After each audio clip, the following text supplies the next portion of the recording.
Well, welcome back to Conversations with Corey. It's a program where I sit down with friends or peers to have an open and honest conversation about a topic that aligns with our DE&I value, stand for equality. At AT&T, we strongly believe in the importance of a diverse workforce, creating economic opportunities, and closing the digital divide in underserved communities.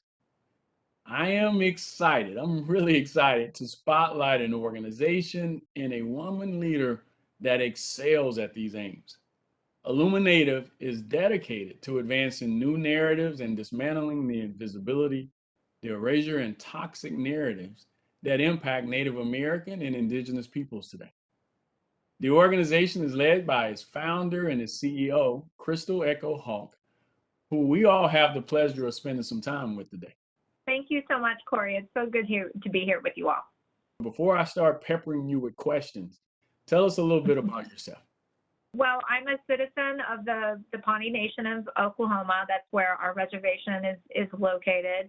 As you noted, I'm the founder and executive director of IllumiNative. I'm coming to you today from the lands of the Muskogee Creek Nation, also known as Tulsa, Oklahoma. Our mission at IllumiNative is really how we build power for Native peoples through representation, right? And how we amplify contemporary Native voices and stories and issues, particularly in the realms of pop culture, media and entertainment.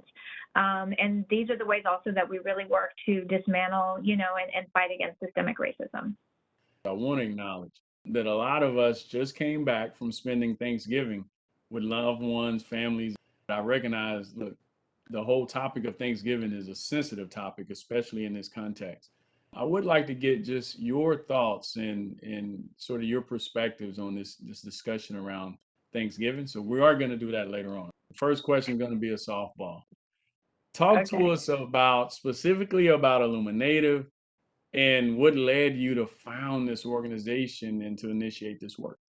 I've spent my entire life working in Native communities for my people. I think the core theme has always been, really fighting for the rights of our people, particularly fighting, for our children and our family. I think it just was suddenly realizing, why am I usually the only Native person in the room, right? And as I'm sitting in big rooms where big decisions are being made with sometimes billions of dollars, right? Or we're thinking about legislation and other things, 9 times out of 10, those decisions are being driven by data, and it's data that doesn't include Native Americans. And they're being people that are at those tables making those decisions it's not inclusive of Native peoples. And so it was just this constant feeling of this erasure. As I looked out across Indian country with other tribal leaders and Native advocates, I think we always were finding why aren't we making more getting more traction on our issues? And why are we just constantly reduced as this caricature that cannot be taken seriously and we're always sort of forgotten about? And it was just this collective feeling. And then I think at the same time, as this was happening, my daughter was being relentlessly bullied in school, not only for being Native American, but she has a Dakota name, right? That's a tribe in the Dakota language. And I think oftentimes her teachers wouldn't even call on her in a classroom because they didn't want to try to pronounce her name. So it really led to her making a decision that she wanted to be called the English translation of that name. And it just was heartbreaking. Why is this happening? What do Americans think about Native Americans? Why do they think this?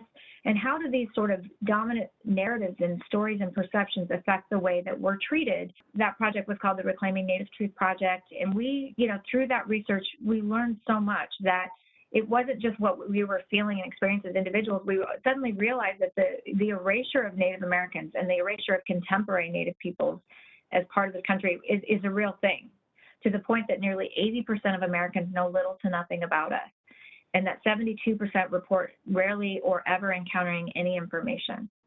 Or research done by one of our partners found that when you type in Native American into Google, right, this was kind of around 2015, that 95% of those images would come back pre-1900 and only of men. And as we began to kind of look at K-12 education and kind of big systems around media and entertainment, we really began to see that contemporary Native Americans are nowhere to be found. We are literally sort of erased. And really the only places we exist is sort of pre-1900s, right?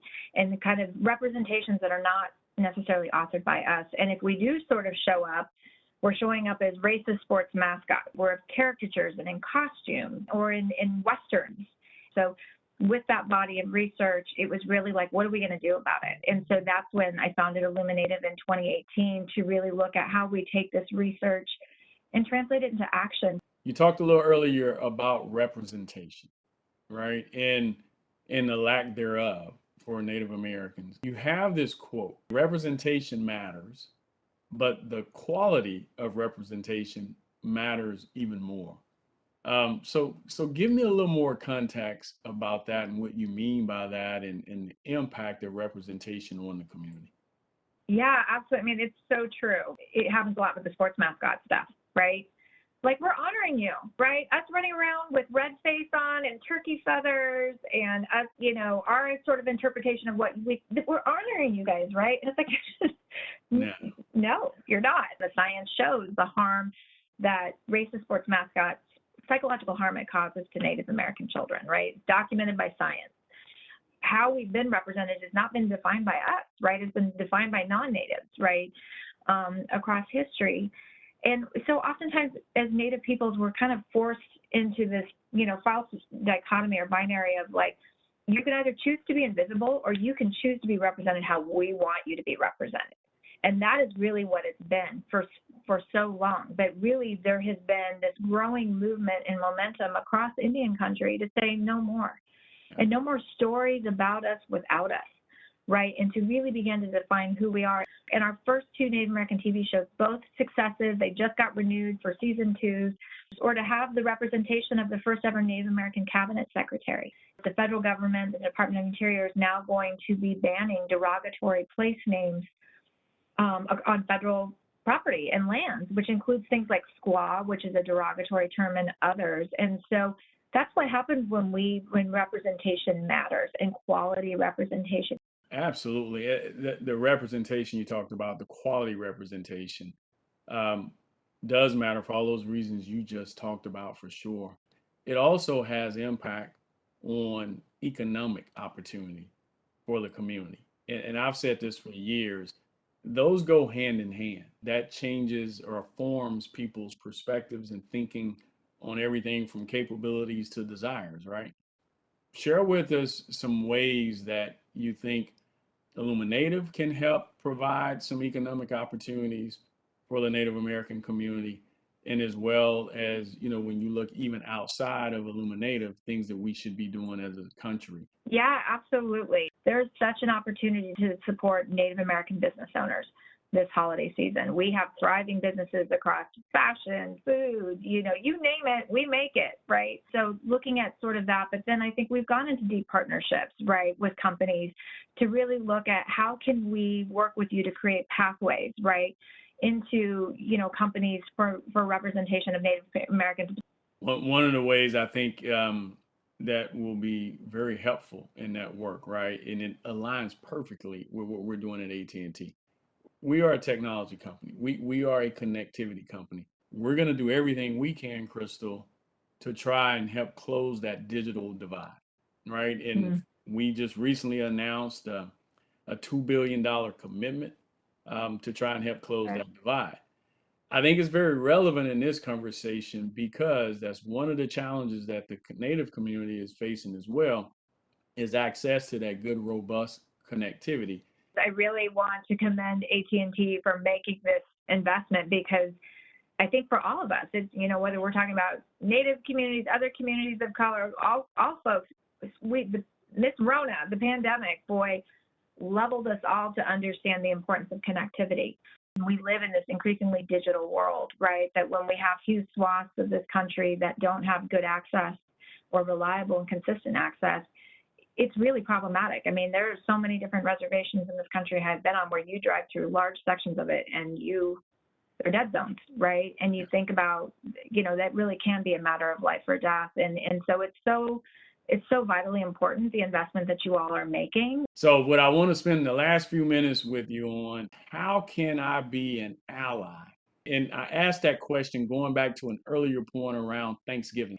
Thanksgiving is complicated, right? I mean, one, it's based on myths, and I think that's just it's the most important thing of all. Like the story about the pilgrims and the first meal, and everybody's like loving it. That did not happen. It was quite the opposite, right? I think we can come together and we can still show gratitude. We can enjoy eating and community with our family and friends, but it doesn't have to be built on a false construct, right?